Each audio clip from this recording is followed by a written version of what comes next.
Welcome, AfterBuzzers. You are watching the After Show for When They See Us, Part 1. Stay tuned for more. You're tuned in to AfterBuzz TV, the ESPN of TV talk. Now, let the buzz begin. Welcome, AfterBuzzers. We are here covering When They See Us, Episode 1, Part 1 of this incredible mini-series. I'm joined by my wonderful co-host. My name is Shaka Smith.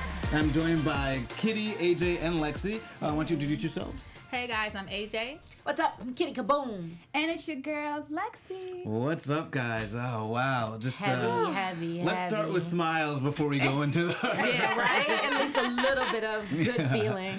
Yeah, one thing we don't talk enough about is self-care, and especially as we get these stories that hit so close to home, we got to remember to take care of ourselves, what we're doing afterwards, make sure you got someone to talk to after, and so hopefully you guys are doing a little bit of that. Come and watch our show, but man, that was heavy. It's funny how as soon as the credits came on, all of us just went, Yeah, exactly. we all just sighed. We had to have like a sigh of relief because it was almost like we were all holding our breath watching this horrible thing go down. Right?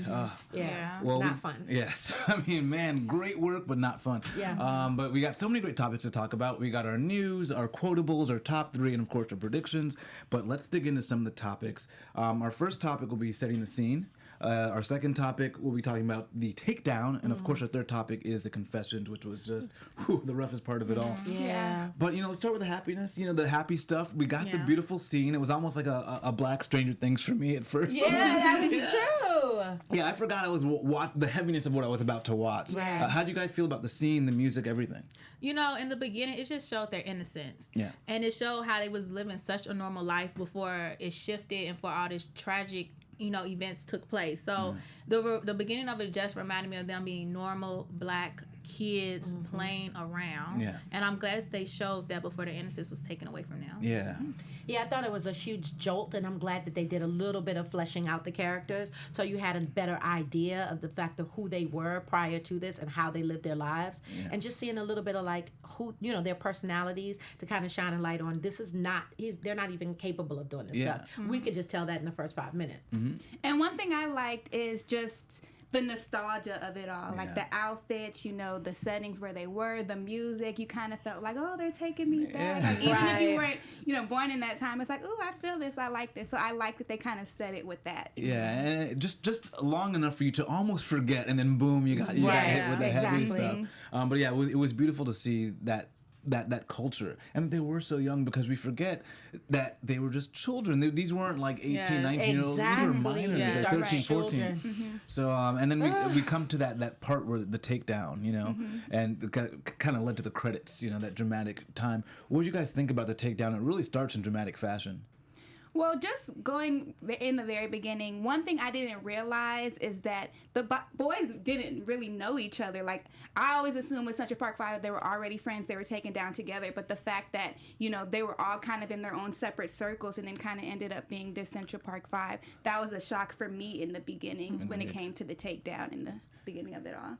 I thought the takedown was kind of weird because it seemed like initially the police were just after anybody that was out there, but not based on a rape. It was more just based on, they're out here messing with people. We got maybe some reports about noise ordinance situations or whatever. I didn't get the impression that the police were hunting down these kids in an attempt to pin this on them until afterward. It wasn't until Felicity opened her mouth. And I don't think that was their intentions. I think they were just out there regulating it, and she was like, I can use this to my advantage when trying to solve this case. When they sent them out there, they said, I need every black boy that was at that park, go to the projects in Harlem and stop every thug you see. Yeah. Well, but I meant the initial takedown. You know what I mean? When they saw them in the park, they didn't have an agenda necessarily. Oh, no. They just seen black animals. Running. Exactly. But that's what was scary, was that they weren't trying to pin this, but the bias of the way they looked at these kids were already framed what was about they already had it in their minds in terms of who these people. Anytime you call another human being an animal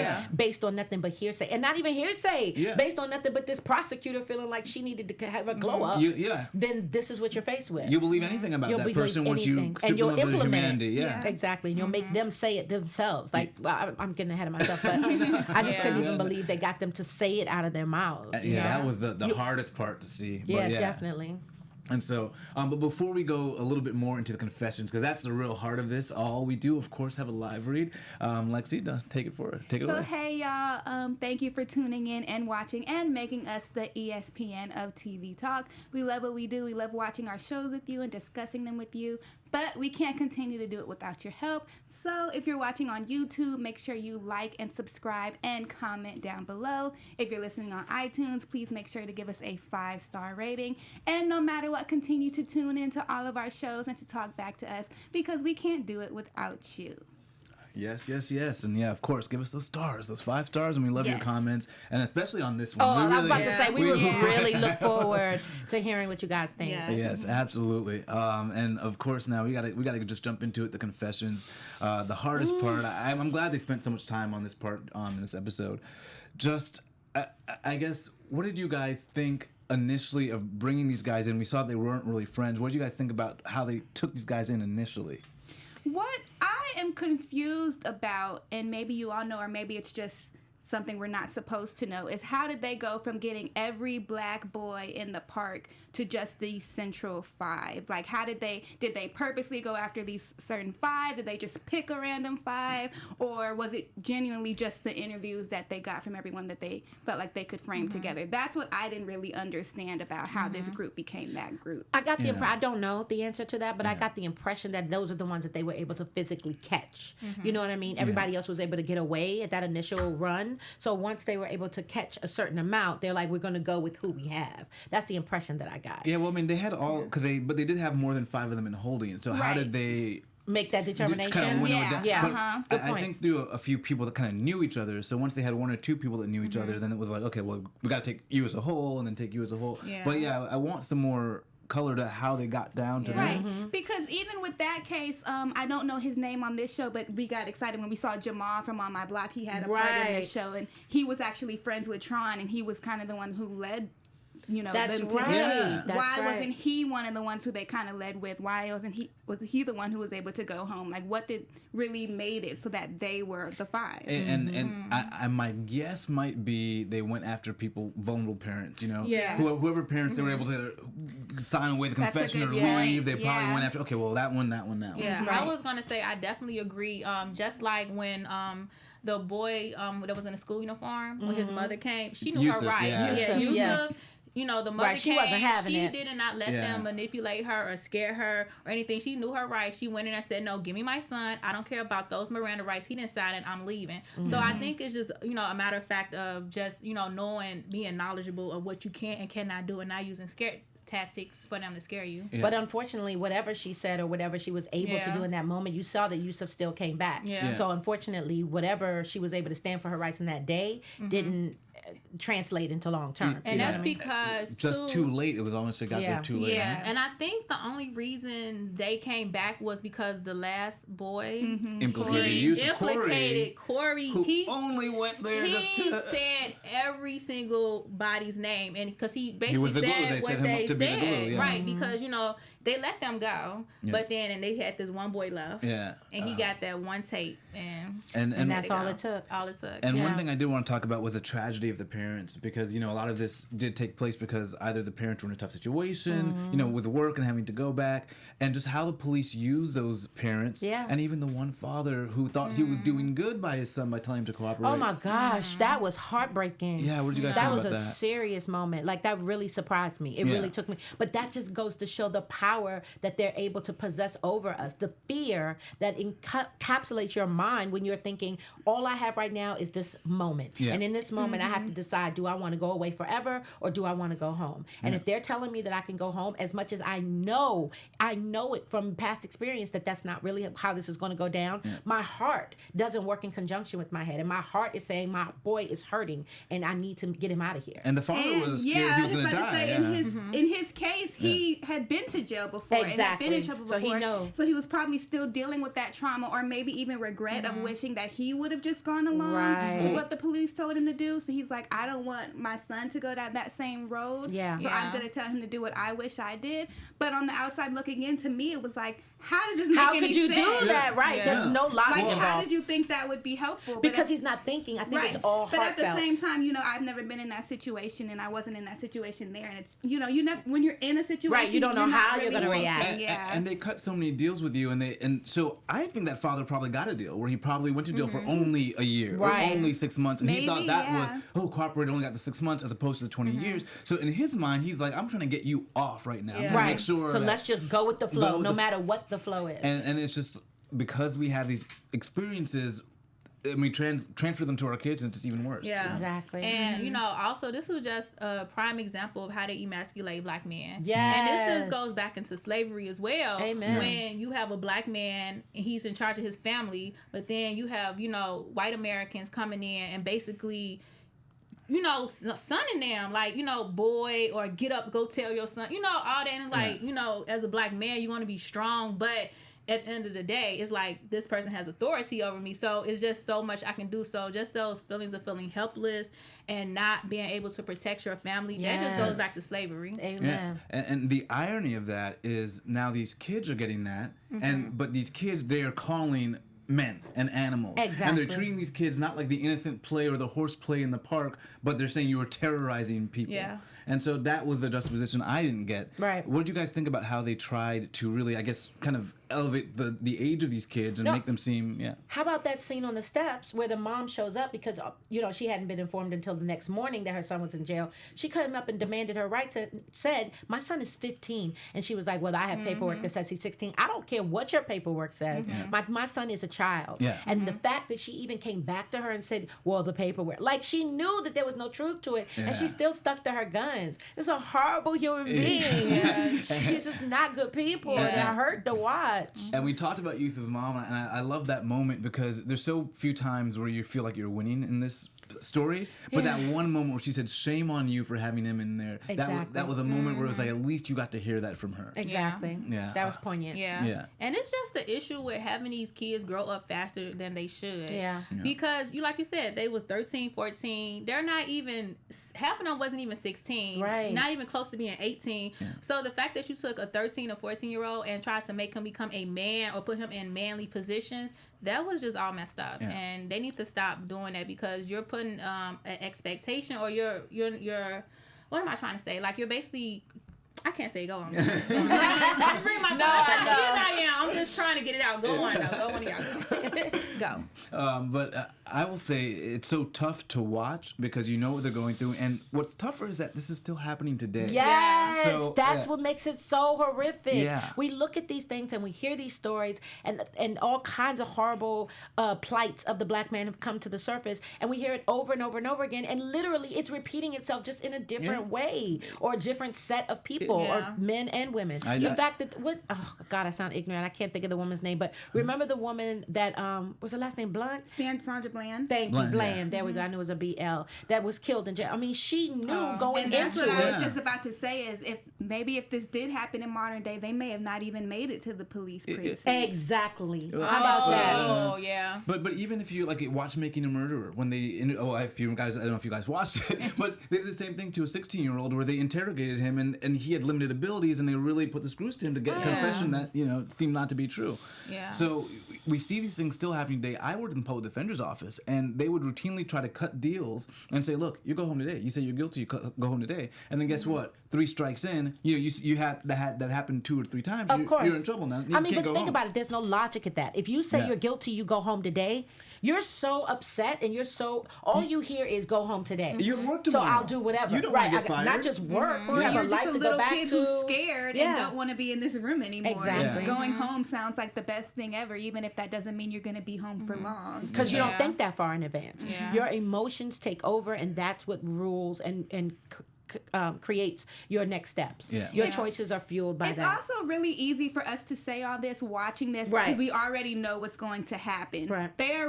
We're naive and just brainwashed into thinking, oh, I can trust these guys. They just want to make sure I get home. But us watching, knowing what happens years later because it's based on a true story, we're like, of course they don't mean that. Yeah. But not only that, how would you believe it? But at the same time, they do know. Who would have ever thought? Again, it's really just I believe that it's just emotion. You know what I mean? Because they know goddamn well that these men don't care anything about them but they or do want the best for them. But they do think that I will go home tonight. They do certainly think that maybe I'll get something on my record. Maybe right. They don't think that they'll be bad. I'll be 25 maybe juvie, but certainly not what took 25 place. years. Exactly. Yeah. Exactly. And I think one of the things that most upset me about watching this was that there were no parents or guardians with these kids. Yes. They had them in there by themselves. Like I said, you got 13 and 14 and 15-year-olds in that dealing with a grown man situation. And the depiction of that made me think that's how they picked these guys, because they made sure the grandmother stayed out of the room. They made they picked the father had to go back to work, and so they did the best mama to needed separate. medicine. Yeah. And so they said, maybe let's put the screws. These people were, they can sign That's away their rights vulnerable. real quick. And then even the fact where they threatened the father to tell his job that he had that. Could you believe that? They may have known that before they even picked his son. Like, we can hold that over his dad's head to keep him here. Yeah. It's all strategic, and that's what makes it so sickening. Yeah. Is that they could have been finding the real rapist and murderer if they just took the time to do that instead of making up these situations to lock up our black men. Yeah. And it really, I saw that they were literally making up the rules as they went along. Oh, yeah. The timelines don't match. Well, then we'll throw something in there. This doesn't match this. Oh, we'll just figure that out. Yeah, let's talk about the red flags. So we had Nancy Ryan, who was, I guess, the other detective that almost wanted to take over the case and thought, this doesn't look like it adds up. We had the prosecutor Lederer, who said, well, the timeline doesn't match, the location doesn't match, what's happening? So we had these red flags. What do you guys think about how they ignored those red flags? Well, it's just like because Felicity put her foot in it. She decided, listen, this is what it's going to happen. So I'm going to go up against anybody that opposes me because I've already written the end of this. I've already decided that this is how it's going to end. Yeah. So in order to fulfill my sense of what happened, what I want to happen, I'm going to take down anybody that opposes me. I think something different, at least with the Nancy woman. I think that she knew that there wasn't really a case. I think she just didn't care. I think if these were probably white kids who it was the same situation where there was absolutely no case, they would have been like, oh, no, this can't happen. We're not going out with this. But because she was like, oh, well, there's not enough evidence, I don't care what happens regardless. Yeah. It's just like what Tron's father had said. He said when police want what they want, they will do anything to get it. They will switch around those events. They change the time. They will make you be there even if you weren't there. Yeah, exactly. Well, Nancy's actually a character I want to see in the future because I don't know if she didn't care. I think she initially thought she would fall flat in her face. It's Linda Fairstein. I thought she was like, I'm going to watch you fail at this. And I'm wondering if she comes back and says, whoa. Maybe I should have done something. Yeah, that's something that we probably in retrospect, that might be a good and also the prosecutor, too, because she seems, when she did the on-camera interview, she's like, oh, let me do the Miranda rights. And then she seems like she had a reservation even when he confessed. Exactly. Well, of course, he said it's my first rape and it'll never happen again. Who says that? No, she knew going into it that everybody was lying in order to to be set free. Yeah. And then hearing it in 3D, you're absolutely right. That's why she's like, let me say your rights again. Yeah. I'm letting you know you can get an attorney if you need one. But then she still proceeded to do it. So it's almost like her job superseded her emotional state. She knew. You could tell. I feel a little different about that. I feel like the prosecutor at the end of the day just wanted to win, and I think going into that, she was like, oh, maybe we don't have a case. But then after Korey had that interview, they kind of got what they needed. So she was like, oh, well, maybe we do have what we need. And that ended up... You don't think that she looked through that confession, though? She did. And I don't think she felt all the way good about that. She didn't. No.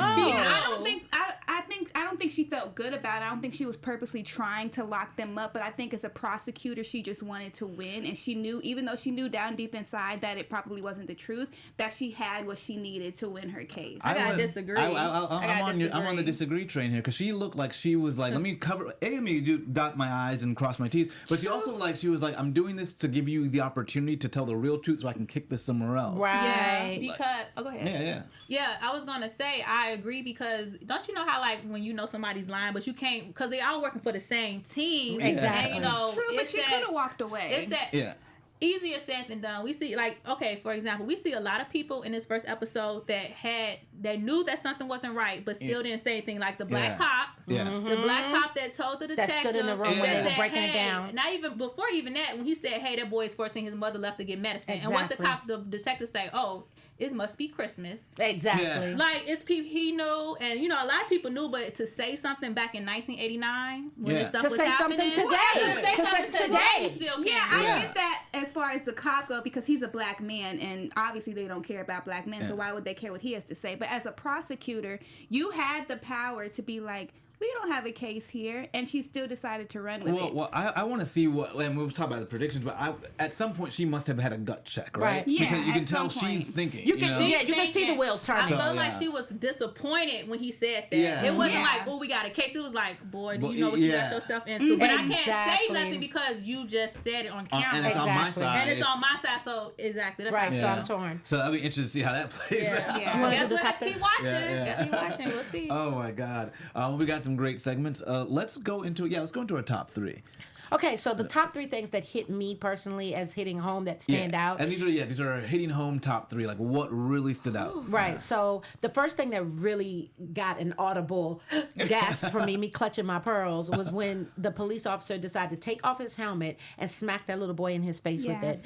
Then it turning into she scratched you. That must be why that is there. The bruise on your face happened as a result of a rape, as opposed to the fact that I've just been beaten up by the police. That stood out hard because I just couldn't believe that he would hit him that hard with no provocation. Yeah. The second one, I keep calling her Felicity Huffman. I don't know Yeah. what her name is. Felicity Huffman. I don't know the character's name. Linda Fairstein. Thank you, Linda Fairstein. Every time you say that, let's laugh. We're thinking about the other stuff. We can Yeah, talk about exactly. that That's later. why her name stands out. Very good point. Yeah, she identifies the boys as being suspects as opposed to being witnesses. When that switches, I remember she was sitting at the computer and she's like, "These aren't suspects. These little animals Yeah. are actually." And that's when she put out the APB, go into the neighborhoods, get all these little thugs up. That stood out in my mind because in that moment, it just spoke to the core of who she is as a human being. Yeah. And it's very dark. And then the third I thought was when they took Korey into custody, even though he wasn't on the list, right? They were about to let him go. Everything was copacetic, at least with him. And then they decided to to double back and bring him in too. I guess the more the merrier, because they didn't have any, they didn't have any evidence to support that he should have come with them, or even his friend. What was the first boy's name? Yusef. Yusef. When they Yeah. brought, there you Yeah. go. When they brought Yusef in, they had nothing. Yeah. But because he was wherever this list is, I don't even who came up But with the list. do you Yeah. think that's why they brought him in? Because I think Korey? Well, they brought him in because why not? They needed all the black boys that are in the park. But I don't think, at least not in my opinion, that they had the intentions of doing anything with him until they realized they needed another person to corroborate. Yeah. Korey was on his way home until He wasn't even in the waiting room with them. He was waiting because he volunteered to go. To go with his friend. And I was wondering when Yusef and his mama walked by, like, why didn't you get see Korey? him? Right. Yeah, like, I was like, oh, you I didn't mean, I remember know their that brain Yusef was someplace came with else. you? Because, I get that. But, I mean, you're the pro- reason he's there. They probably stalled her while they got enough information to keep Yusef. They're probably like, let's keep her in the station long enough to get enough information to keep him in. It's all pretty sad to watch. Yeah. Did you guys we have some extra time? Do you guys have any top 3 moments that really hit you? I would like to say, I would just point out, we talked about that a lot of the parents weren't there because they was, had to work. And, unfortunately, that's the reality of a lot of black families, in those type of neighborhoods. Like, they are working, and most people are single parents. Exactly. And, you can't be out there watching your child all the time. All of the time. You're at work. It's a different type of lifestyle when you grow up in those type of neighborhoods. And single parents, because the father might be incarcerated because this has happened already. Right, again it's already before. a systemic situation. So, the fact that most of these parents have to choose between working and being there to support their child, which was probably another reason why their parents weren't there, because they look, I have to go to work. I can't call out. It's not that simple. Yeah. So it was really unfortunate, and I hated that. With that, what really shocked me, though, is one, that they had to even choose, but that a parent would choose to just go to work. Like me, of course, me on the outside looking, and I don't even have kids. Yeah. I would think if my son is in this position, I just gotta be here. If that means I can't go to work, then I gotta do what I gotta do. And remember, that work means rent. That means the house. That means the bills. That means utilities. And this happens so routinely in this community that, okay, maybe juvie for a couple of days, maybe whatever it is, or probation or slap with that's gonna be one of those situations. It's not gonna be the you know, the long term, yeah. exactly. See, they're thinking just like the kids were thinking. Well, no, I take that back. They're thinking along the same lines, but they're okay. So because they're adults, they kind of have to do adulting, which means that they have to think 2 to 3 steps ahead, and that's why, unfortunately, the father gave his son that kind of advice, and that's why the other father said, "I have to go to work," because they're thinking this is going to be in this moment, but we have to see the end of the tunnel here, and in order for me to function, and because he's not his only son, he has his brothers and sisters, he has a wife, and maybe and they've been through it themselves. They've been through the confess and then let go, so they've been let go, and so they think it's all right. Called their job though and been like, "Do I have an option?" No, but when I worked in the public defender's office, it wasn't that option. It was like construction work. So if you don't show up, you're no longer on the job. So just show up or go. Yeah, I was gonna say, growing up in those type of neighborhoods, no, you don't have a choice. You parents, they can't just say, "Oh, I gotta call my job and say I can't come in." No, and you gotta understand where they're living at. And growing up on the west side of Chicago, I understand exactly where most of these parents were coming from. And being a teacher and teaching in those type of neighborhoods, where you could say, "Oh, why are you not coming up here to the schools for your child?" But it's like they are working during the day. Like it's just some things you can't, do. And when you're coming from that type of lifestyle, it's just you have to make it work. And a lot of people are making it work. Yeah. And we're just not faced with those choices. Yeah. I mean, we know it's a possibility, but it's like we're not in it until we have to actually. So my son is locked up and I don't have a job. You know what I mean? It's like I have to. Or I decided to go to work and now my son is dead and I could have been there with him, but I decided to go to work. Well, we weren't going with it. I mean, let's not. No, you just took that somewhere. That could have happened. It could have, but I'm sure the same. Happen. It does happen very often, unfortunately, and you're absolutely right. Yeah. But to think, I just don't. I mean, I totally understand what you're saying. Yeah, no doubt. And then, and in these type of neighborhoods, like you said, the police, they're always there. And maybe because, it also depends on how everybody grew up. Yeah. And being that I grew up in those type of neighborhoods, the police are always there. For police to come get you, like you said, they probably think, oh, we'll just be out. It won't be that serious. They'll harass me and I'll be because they always are harassing you. The Yeah. police will come and check your ID and look at your address, say, "Oh, why you on the west side? Go to the south side where you live at." They do stuff like that. They harass people. Oh, I know. So that's what Yeah. I'm like. So for the parents to say like, "Oh, it's not like I don't care about my child. It's like I have to make a This is decision." routine harassment. I got to go to work, and he'll be home at night, but I got to make sure I pay the bills, or he's not going to eat. But yeah, so and it's those decisions they have to make every day, and that's why they're caught in this sort of like horrible conundrum. And of course, and this was a vicious perfect cycle. storm. It's always a cycle. It just it relates back. We can agree to disagree on that. I think the most shocking thing for me was how they kind of played them against each other, like how they kind of forced them to lie on the other, and they don't even know each other's names. Yeah. That was kind of the big thing that stuck they out fed for him me. that forcefully. Like I didn't even know his name was Tron, and now I'm like, oh well, Tron did it because you told me to say Tron did it. That was like, wow, the way they played them like that to get what they needed was just disheartening. Because that's kind of pressure just never lets up. They will interrogate you and say what they want you to say for hours and hours and hours on end. And these are children, so faced with that kind of pressure, you're going to say whatever the hell they tell you to say after a while. Yeah, that was one of my, pretty much all those moments were my top 3, and that was my biggest one was when they met each other after already having made up these grandiose lies about one another, and just realizing I didn't know which one of you was who, and so that was for me very powerful. But powerful in the sense that they were so like calm and like apologetic about it, because they easily could have been like, "Oh, you Raymond, you the one who lied on me and put me in this but position." They knew at that this point, they're drained from the day. They're hungry, and no they just food, 18 hours. exactly, and they're just feeling defeated at this point. And it's probably just the cherry on top. Like now, I get to meet the guys that I've made accusations about that are completely unfounded. The first thing I want to do, their children, is to break it down and say, "I want your forgiveness. Like we're working in this thing together, and I just need I need to come clean and let you know I got you. Like because we're now." It's us against them. Yeah. But in that moment, bruh, he got me. Yeah. He got me. And I just thought that was very poignant. Then the fact that he turned around and said the exact same thing to him. Yeah. You know what I mean? Like, listen, I snitched on you. And the bravery he had, he saw it, in Kevin's face and the actor's face too. Just to work up the courage to be like, yo, the acting. Can we just speak on the acting? So the acting. Yes. These little boys are amazing. That is the exact moment I remember thinking, what a great actor. Because he took his time, he pondered over. The facial expressions were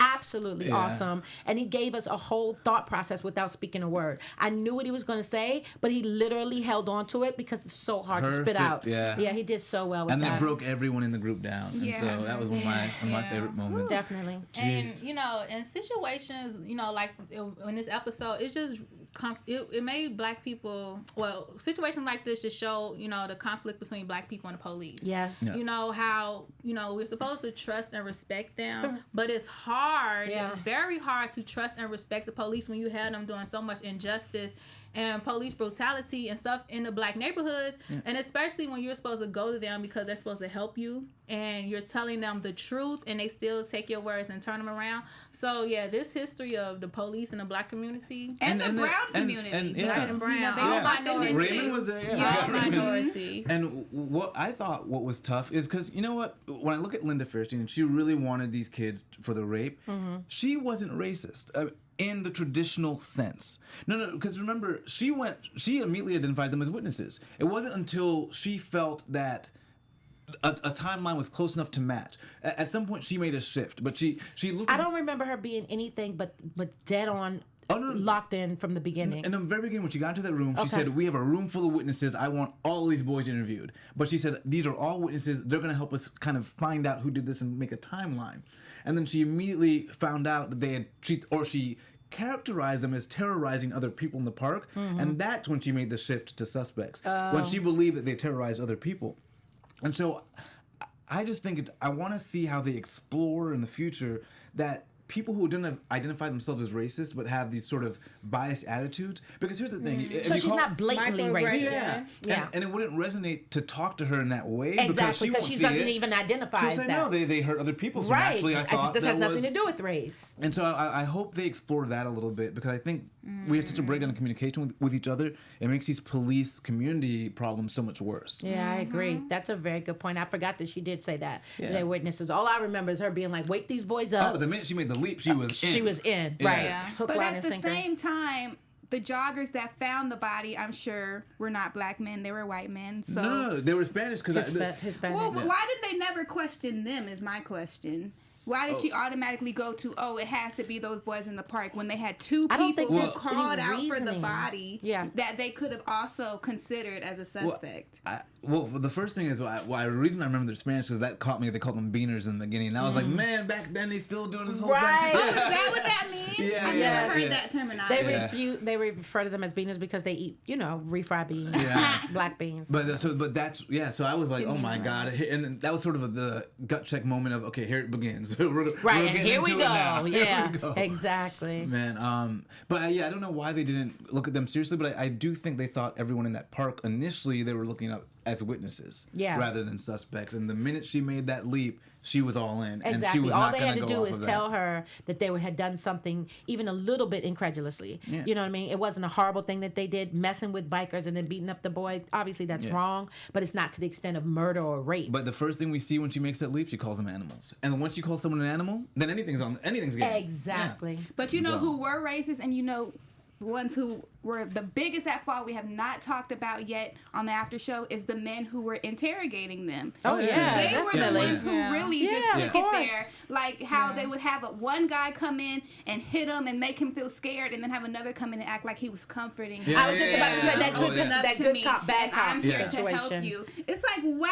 y'all really sit and plan. Oh, yeah. how Oh, to yeah. do this. Oh, yeah, Yeah. definitely. I was like, wow, Good cop, bad they cop. were the ones who really, I think, out of everybody in this on the whole first episode, really made me the most upset. Yeah. Was how they handled those boys. Yeah.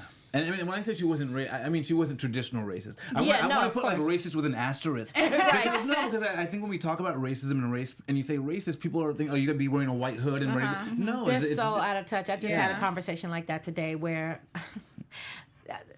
this white man was talking to me, and I know him a little bit, so I know that he didn't come from that space, but he's just is so out of touch with what is that he doesn't even realize he's saying that. He asked me about my braids because last time he seen me I didn't have them, so he was like, that isn't your hair though, right? Like you didn't. I'm like, and I just couldn't even. I was just like, you're so white. And he was like, what does that mean? I'm so white. Like he didn't really get offended so much as he really wanted to understand. And the best part was I was like, this is a cultural hairdo, so obviously we added extensions exceptions to it. You know that my hair wasn't this long. And he was like, well, I forget verbatim, but the point was, and I have a point, that I know I'm long-winded, I'm sorry, but the point was that he said something about culture and stuff, and well, you don't make the effort to learn my culture, is what he said. I said, sweetheart, I don't have a choice in the matter. I've had to learn your culture my whole life because I live in it. You have not taken the steps to learn anything about my culture, which of course, his response was to hug me, and I love you so much. You're so cool. You hip me to stuff. Hip the doc. Tell me what I need to know.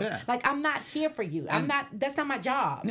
Do your own research. But that was the nice part of the spectrum. And then the opposite end of the spectrum is like a Linda Fairstein who's not even going to do any research and just make those leaps. Exactly. And just go right to it. And but he not doesn't have racism. the desire to make any research either. It was like, I'm his lucky charm. You know what I mean? Like, I'm his in to the situation. So he's not a blatant racist. He might not even be a racist at all.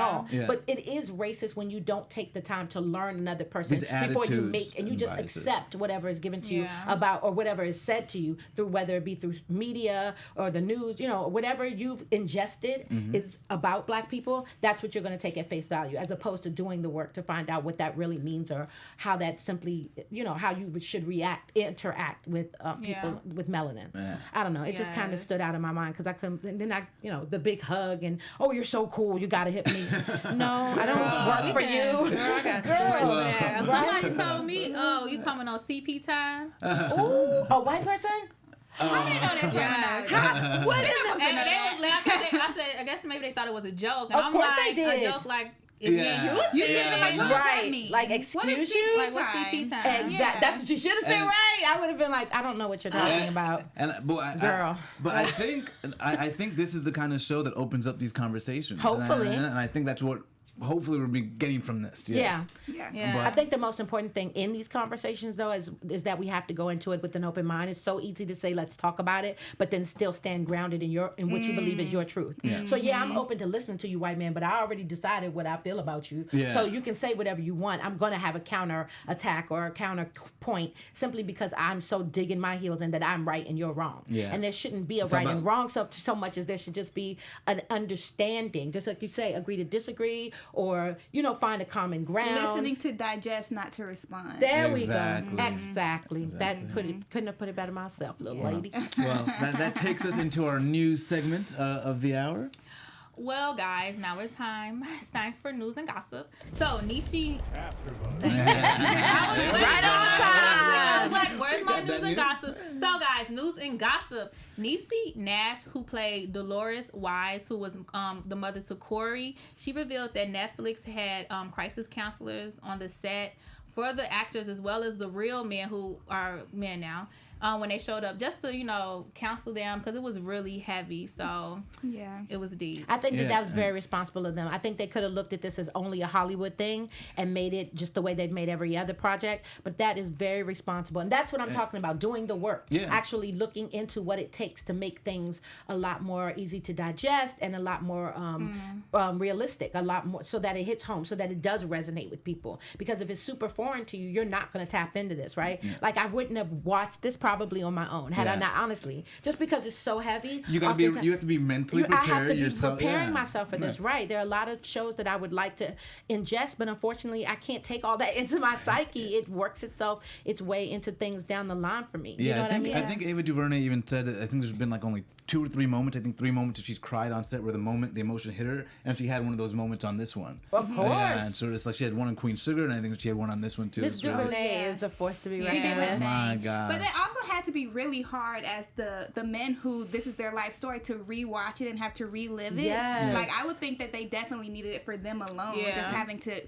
relive it all over I again. just think that's so responsible of them. I love that. And it might have been like actually a very therapeutic thing for them. To work it through. Yeah. Yeah, and to see that it's done accurately, obviously. Yes, they spent 25 years. Ooh, 25 But years. this show came to be They just because got out in 2002. This show came to be because one of the Central Park men, I don't know which one of the 5, reached out to Ava DuVernay on Twitter and said, I want you to tell my story, and here we are. How they got Twitter in jail? Ain't that something? Well, they're out now. Cell phones in jail.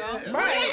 But they're out now. Yeah. No, but I'm saying how they before they got out. It was after they it was got after. out. After. No, not during. This was like recently. My bad. I thought they was in jail like, girl, I need to talk to you because this ain't right. Oh my God. Hook me up. No. Real quick, one thing I do want to say, and why I really love Ava DuVernay and when she tells her stories, one thing I noticed about her when she produces her movies and stuff, she really tells an overall view of it so you can form your own opinion. Yes, she doesn't biased. really say, oh, this was wrong, or the white people was wrong and the black. No, she literally just tells the story and lets the viewers decide for themselves. That's so responsible. See everything that happens. I noticed that about her, so shout out to you, Ava. Right, especially and big on a ups film to like you. this where it's like you really want to It's tell so what easy. happened in the story rather than kind of skew it one way. Unbiased. Yes, completely unbiased. If anybody watches this and takes the side of, we gonna have to talk. Like, write yourself in the comments so we can have a discussion because I can't. Right. Can't fathom it, right? Well, we got episode 2 coming up. So, what are y'all's predictions for episode 2? We'll go quickly. Go that way. What you thinking? Your AfterBuzz TV prediction. Yeah. I mean, it's a true story, so we kind of know. But I guess my predictions for the show is they're gonna go into jail, and I think hopefully we're gonna see their parents try to make some sort of stance or some sort of case or do something to try to get their kids out of that situation, and hopefully find some good lawyers for them, or maybe the prosecutor will finally get a conscience. I don't know. We'll see. I predict that the prosecutor is given accolades as a result of this. Like, obviously her intentions and her not promoting, what's the word? When you makes you want to do something, her desire, whatever. It's not the word I want. But, whatever's pulling her in is going to get her motivation. Thank you. What motivates her to do what she's doing is obviously self-righteous. This is literally a matter of ego and her wanting to be looked upon a certain way or be a hard-hitting prosecutor. I predict that she's going to be somehow elevated once she puts these boys away. Yeah. Whew. Okay, I am predicting that someone will say something. I don't think they will be listened to, but I'm curious to see who is going to stand up. Because, in the first episode, we've seen some people hesitant and unsure, but I want to see who is going to be the person to actually speak up and say something to people, even though they won't be listened to, but, Yeah, like the prosecutor, based on the way they portrayed her in the first episode, and based on what we know happens to these boys, it makes me think she's not the prosecutor who ends up taking this to trial. So it makes me think that she eventually, because they went after, they even wanted the death penalty at one point, so they really went after these guys. So and her demeanor in the first episode did not seem like, I don't know how she gets there. If she gets there, it must have been something that really got her.